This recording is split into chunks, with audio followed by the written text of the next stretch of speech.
En defensa de la educación pública y la profesión docente, hacemos que las palabras de los maestros suenen más fuertes aquí en ASDEM.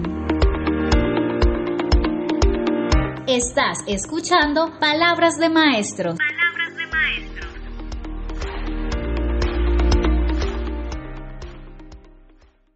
Hola, ¿qué tal a todos? Sean bienvenidos una vez más a Palabras de Maestros. Mi nombre es Melanie Ortiz, auxiliar de prensa y comunicaciones de ASDEM. En el día de hoy nos acompaña Iván Luis Beltrán, abogado y asesor jurídico de ASDEM, con un tema que se titula Hagamos pedagogía sobre traslados docentes. Bueno, entonces le damos la bienvenida al doctor y la primera pregunta que vamos a hacer en el día de hoy es ¿qué son los traslados docentes y las normas que lo regulan?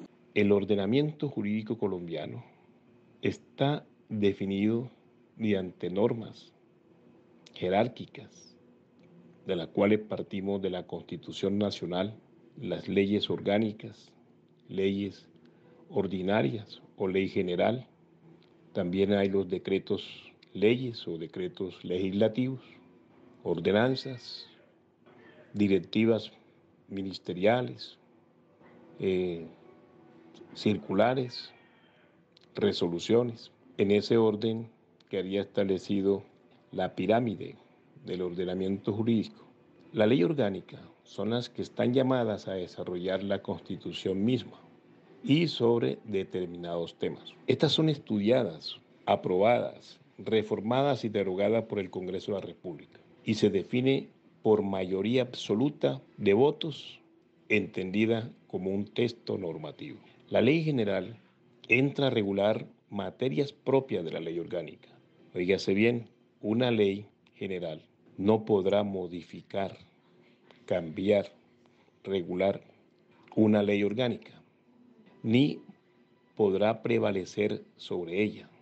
Esta ley se define por mayoría simple de votos de los congresistas. En ese orden, decimos entonces que una ley general no puede derogar una ley orgánica, ni un decreto, una ordenanza, una resolución, una directiva, una circular podrá modificar una ley. Ahora, con respecto a los traslados, encontramos que esta está definida en una ley orgánica, que es la ley 715 del 2001. En su artículo 22 define lo que es traslado. Dice, cuando para la debida prestación del servicio educativo se requiera el traslado de un docente o directivo docente, este se ejecutará mediante un acto debidamente motivado. Óigase bien, un acto debidamente motivado por la autoridad nominadora, que puede ser departamental, distrital o municipal dentro de su territorialidad. Eso define lo que es el traslado docente. ¿Cuándo se produce el traslado? Pues bien, mediante el decreto ley 1278, el Estatuto de la Profesionalización Docente, define cuándo se realiza el traslado. Está en el artículo 52 y nos dice, se produce el traslado cuando se provee un cargo docente o directivo docente vacante definitivamente, con un educador en servicio activo que ocupa en propiedad otro con funciones afines y para el cual se exijan los mismos requisitos, aunque sea de distintas entidades territoriales. ¿Cuáles son los tipos de traslados que hay? Los tipos de traslados que se dan son ordinarios y no ordinarios o extraordinarios, que no están sujetos a proceso. Pero en el día de hoy vamos a hablar solo de los traslados no ordinarios. ¿Cómo se hace un traslado de este tipo? Se hace mediante un acto administrativo debidamente motivado. Traslado a través de un acto administrativo debidamente motivado. Ha dicho la Corte que cualquier acción pública que se haga pública, se transcriba un documento, se puede considerar por parte de funcionario, se puede considerar como un acto administrativo, pero vamos a hablar hoy más de fondo sobre este tema del acto administrativo. 2. ¿Cuándo? ¿Cuándo se hace el traslado no sujeto a proceso? Dice la norma que en cualquier época del año. Eso lo podemos encontrar en la ley, en el decreto 520 del 2010. ¿Cuándo se origina? Cuando hay la necesidad del servicio de carácter académico o administrativo. ¿Quién y cómo se efectúa? Lo hace el municipio o el departamento de manera discrecional para garantizar la continuidad del servicio educativo. ¿Cuáles son las razones? Pues digamos que cuando hayan solicitudes fuera del traslado ordinario, por seguridad, por razones de salud, digamos un dictamen médico de la entidad Red Vital,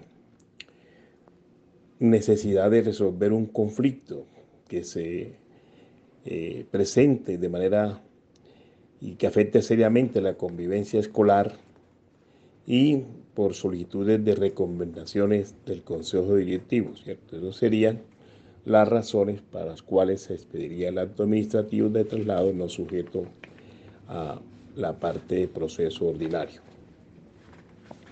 Miren ustedes, dentro de esta parte de lo que es discrecionalidad, ojo que la discrecionalidad es la facultad que tiene el administrador o el empleador para remover los cargos de sus trabajadores.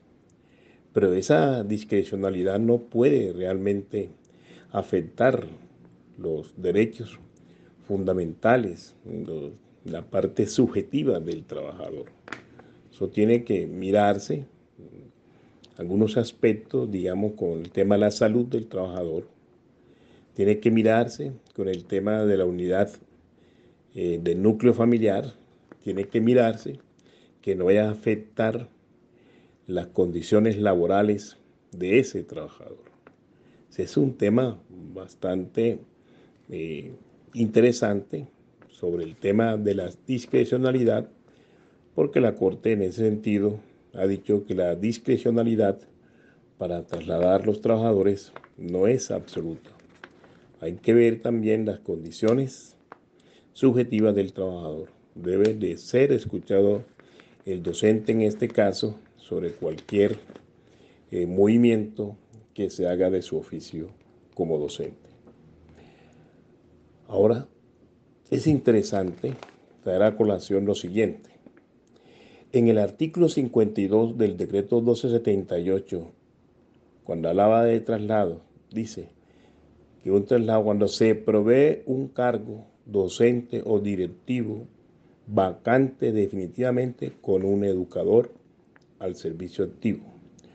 Miren ustedes que el educador, si ves, está reemplazando a un docente o reemplaza al directivo docente. En síntesis, lo que le quiere decir es que ¿quién es educador? Educador es un docente o directivo docente. Tanto directivo como docentes son educadores de acuerdo a la normatividad. Ahora, el acto administrativo debe ser debidamente motivado. ¿Qué es un acto administrativo y razón del mismo? El acto administrativo debe indicar cuáles fueron las razones, motivos, circunstancias para expedir el acto administrativo que llevó al traslado al docente o directivo docente. Con esas razones nos permite que el docente o directivo docente o educador exprese sus consideraciones, o sea, el derecho a controvertir cuando hayan razones para hacerlo. Ese derecho de controvertir se hace mediante un procedimiento legal establecido en nuestro Código de Procedimiento Administrativo o Contencioso Administrativo, CEPACA, Ley 1437 de 2011. Y eso nos dice que cómo se hace mediante un recurso. Esos recursos puede ser el recurso de reposición que se hace ante el ente que emitió el acto administrativo. y en subsidiario de apelación para que se eleve a segunda instancia, o sea, a un orden superior. Es decir, aquí debe haber la doble instancia. La doble instancia hasta ahora no ha sido realmente derogada por ninguna norma porque no encuentro, de verdad, no hay decreto, ley que diga que los traslados de los docentes no es aplicable la doble instancia. Eso es interesante en este proceso. Ahora bien, el acto administrativo lo define acá en la ley cuarta de 1913, ¿cierto? Que es una ley orgánica. En su artículo tercero nos dice sobre esta ley es sobre el régimen político municipal. En el artículo tercero indicará la forma que debe tener los actos administrativos de los gobernantes o autoridades públicas.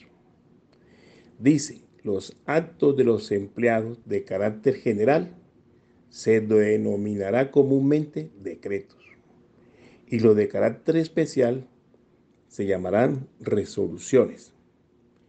Entonces, en este orden de ideas, yo pregunto, ¿en qué momento la administración municipal ha fundamentado legalmente sus traslados a docentes por intermedio de llamadas telefónicas o a través de papelitos? Ese tipo de acción irregular de la parte administrativa amerita alta preocupación, porque ahí se está violentando el derecho del cual hablamos, que el docente trasladado o educador trasladado tenga la posibilidad de recursar, la posibilidad de controvertir las razones. Se decía que el acto administrativo debe estar motivado. Una motivación puede ser de que se mermó el número de estudiantes matriculados y el docente puede demostrar de que eso es falso. Hay una falsa motivación y debe demostrar que no es cierto que la matrícula estudiantil mermó para sacar al docente. El otro elemento fundamental, el docente que es trasladado, a lo mejor no están cumpliendo con aquello que debe ser de acuerdo al rango del docente, o sea, el área de dominios en cuál ejerce sus funciones. Un profesor de filosofía lo van a trasladar para otro establecimiento donde el área que él va a ocupar no tiene nada que ver con su oficio, con su especialidad, con su área de dominio. Eso pone en jaque, en juego, la estabilidad del docente, porque lógicamente, si un profesor de matemáticas lo ponen a dictar física y le ponen a dictar química o biológicas, ese docente no va a ser idóneo y en consecuencia corre el riesgo de ser destituido. Eso es claro y por ende el docente que reciba un traslado con esa especificidad de una llamada telefónica o una notica, por favor hay que escribirle un derecho de petición a la administración o una notificación a la administración donde indica de que él es docente de institución tal mediante un acto administrativo llamado resolución número tal de tal fecha y que él estará a disposición de traslado siempre y cuando se emita otro acto de igual o mayor categoría y que le indique las razones o motivos por las cuales va a ser trasladado, para él poder hacer uso del derecho a la defensa. Bueno, agradecemos al doctor Iván Luis por su intervención. Asimismo, recordamos a los maestros que hay que recursar el acto de traslados, ya que cuando un acto administrativo se recursa, este no queda aún en firme hasta que se agote la vía gubernativa. Entonces, la invitación es a que también puedan estar atentos a este espacio de Palabras de Maestro, donde cada martes a las 5 de la tarde estamos con un invitado donde nos transmite información acerca de las diferentes actividades y procesos de ASDENA. Recuerde que esto fue Palabras de Maestros. En defensa de la educación pública y la profesión docente, hacemos que las palabras de los maestros suenen más fuertes aquí en ASDEM. Estás escuchando Palabras de Maestro. Palabras de Maestro.